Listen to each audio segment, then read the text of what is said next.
حضرت علی نے فرمایا، زبان سے نکلے ہوئے الفاظ جسم کو نہیں بلکہ روح کو زخمی کرتے ہیں۔ السلام علیکم۔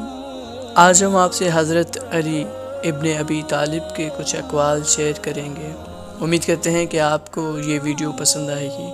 اگر یہ ویڈیو پسند آئے تو ویڈیو کو لائک کیجیے گا اور ہمارے چینل کو ضرور سبسکرائب کیجیے گا۔ ہمیشہ اخلاق سے بات کرو، کیونکہ انسان پر سب سے زیادہ مصیبتیں اس کے اخلاق کی وجہ سے آتی ہیں۔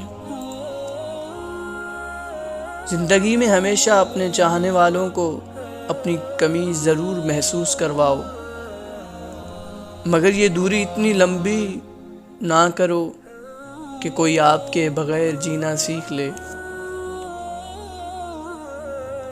پریشانی میں مذاق اور خوشی میں طعنہ مت دو، کیونکہ اس سے رشتوں میں موجود محبت ختم ہو جاتی ہے۔ زندگی جینے کے دو ہی راستے ہیں، بھول جاؤ انہیں جن کو معاف نہیں کر سکتے، اور معاف کر دو انہیں جنہیں بھول نہیں سکتے۔ ان لوگوں پر اعتبار کرو جو تمہاری 3 باتیں پھانپ سکیں: تمہارے ہنسی میں پوشیدہ درد، تمہارے غصے میں تمہارا پیار، تمہاری خاموشی میں پوشیدہ وجہ۔ کسی کا ظرف دیکھنا ہو تو اس سے عزت دو،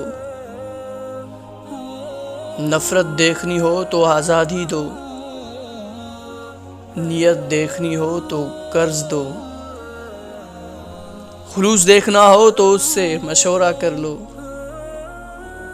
خصلت دیکھنی ہو تو اس کے ساتھ کھانا کھاؤ، صبر دیکھنا ہو تو اس پر تنقید کر کے دیکھو۔